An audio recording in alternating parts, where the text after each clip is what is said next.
inflación y escaso o nulo crecimiento. Son los factores que amenazan con apoderarse de la economía de Washington y en general de todo el hemisferio norte.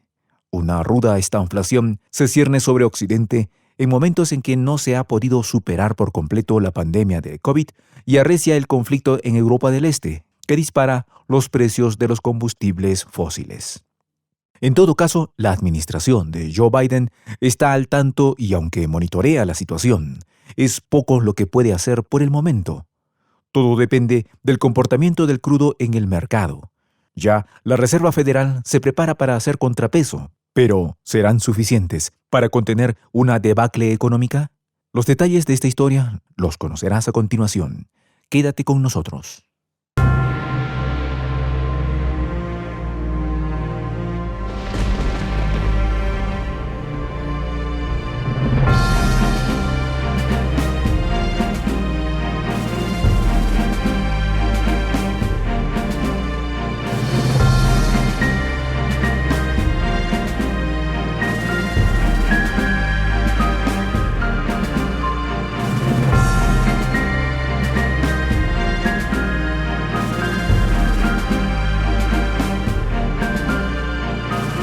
Voz de la Patria Grande.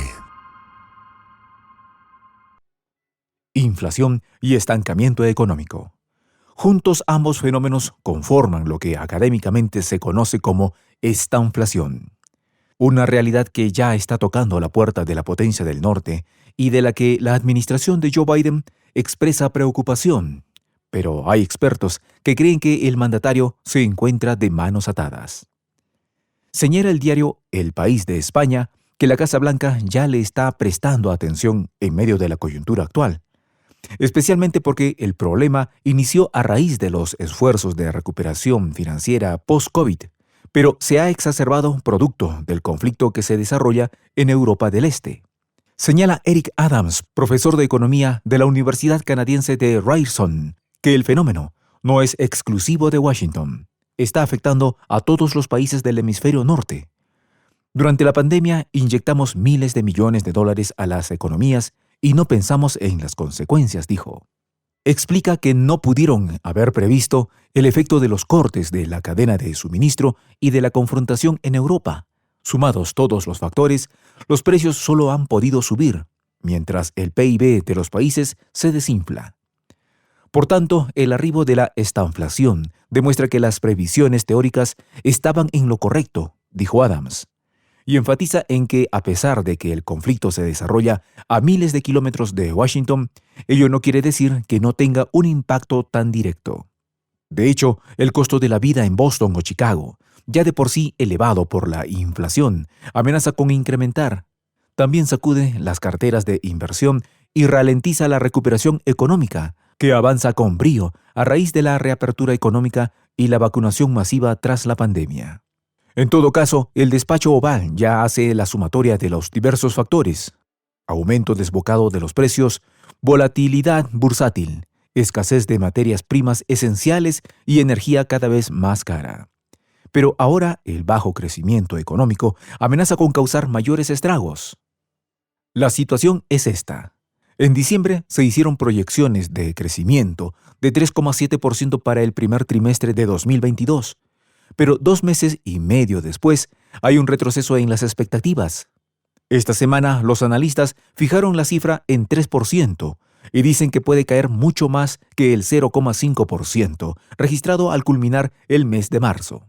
Si ya la inflación de 7,9%, la más alta en 40 años, constituye un desafío mayúsculo para la economía de Washington, el registro de estanflación o alta inflación más bajo crecimiento podría generar efectos mucho más traumáticos si la contienda euroasiática se prolonga. En tal sentido, surgen comparaciones con otros contextos históricos: la crisis de petróleo de los años 70 o el impacto de los precios del crudo de la revolución iraní de 1979. Además, la batería de sanciones contra los rivales orientales añade incertidumbre. Lo cierto es que Talan Iskan, especialista en crecimiento de la canadiense Universidad Dalhousie, también citado por el rotativo madrileño, ofrece una referencia. Cuando se registra una inflación de entre 5 y 7%, calificada como alta, y un crecimiento económico inferior al 2%, calificado como bajo, ya estamos hablando de estanflación, explicó. En este particular, asegura que el riesgo de estanflación es cada vez mayor.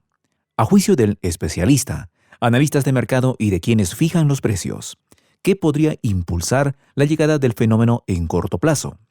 Agrega Iscan, como está pasando en la potencia del norte, que los salarios se mantengan estables en medio de una ola de incremento de precios.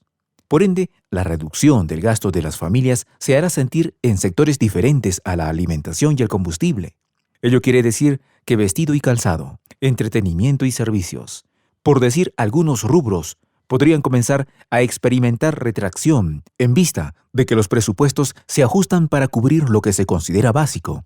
Y como señalan expertos, en un país tradicionalmente consumista, gracias a un alto poder adquisitivo, se daría un cambio absoluto de paradigma. La periodista María Antonia Sánchez Vallejo, reportera de El País, aporta otro dato interesante para considerar. Afirma que el exceso de ahorro en los hogares por la inyección del estímulo del gobierno federal para contrarrestar la pandemia podría amortiguar la fuerte subida de la gasolina, el gas o la luz eléctrica. Pero en estos tiempos de preestanflación, no solo suben los combustibles y la luz, también de manera desbocada lo hacen los alquileres, los coches usados, las tarifas de avión, entre otros. Ello por no hablar de la llamada cesta básica. Vale acotar que no queda claro, bajo este nuevo panorama económico, si la administración de Joe Biden podrá continuar otorgando los llamados estímulos económicos a las familias. Al parecer, y como previsión, ya ha tomado medidas para sostener los precios de la gasolina desde 2021. Desde noviembre pasado, de hecho, comenzó a liberar millones de barriles de sus reservas de crudo para abastecer su mercado interno y satisfacer la demanda. Pero de nuevo, el aumento del precio del crudo, como consecuencia de la crisis de Europa Oriental, ha golpeado los planes del Ejecutivo en Washington. El Departamento de Energía se había trazado un plan para liberar 50 millones de barriles de petróleo de la reserva estratégica. A la fecha, van 24,4 millones de barriles para limitar el impacto de la subida en el consumidor, poco menos del 50% de la cuota prevista en tan solo 4 meses. Si el ritmo se mantiene, esos 50 millones de barriles podrían agotarse a finales de julio. Pero los analistas prevén que el incremento de los precios petroleros se extenderá todo este año. Pintan escenarios terribles si escala a más de $175 el tonel. Para llegar a enero-febrero de 2023 con precios controlados, y siempre que el escenario actual lo permita, haría falta liberar al menos otros 50 millones de barriles de la reserva. Y esto solo para hablar del crudo y su influencia en la economía de Washington. Hace falta mencionar el incremento de precios que ya experimentan otros commodities. Por ejemplo, destacan materiales como el níquel, el aluminio o el tungsteno, cuyas reservas mundiales, por cierto, se reparten en Pekín y Moscú. Se trata de materias primas esenciales en la fabricación de láseres, baterías electrónicas, semiconductores, instalaciones de energías limpias e industria automovilística. Un mayor crecimiento de estas en escenarios de economía estanflacionaria amenaza con desabastecer y paralizar la actividad del sector tecnológico ya afectado por la pandemia. Ni hablar del sector primario. Los agricultores se preparan para un aumento en el precio de los fertilizantes ya en niveles récord antes del conflicto, y el hemisferio oriental constituye uno de los mayores productores mundiales de abono de bajo costo y gran volumen. En fin, el alza de los precios determinará el bajo o nulo crecimiento del campo, la industria y el comercio en la potencia del norte. ¿Se avisora una enorme depresión, como la de la década de 1930? Soy el J, Juan José del Castillo, director del canal Prensa Alternativa. Si quieres ser parte de la comunidad de la Patria Grande, suscríbete a nuestro canal. Si es que quieres que te lleguen las notificaciones cada vez que subimos un video, activa la campanita. Si quieres apoyar a nuestro canal económicamente, puedes hacerlo a través de PayPal. El enlace está en la descripción del video. A nombre del equipo de Prensa Alternativa, me despido con esta expresión en el quechua milenario, Tupananchis Kama, cuya traducción es hasta volvernos a encontrar.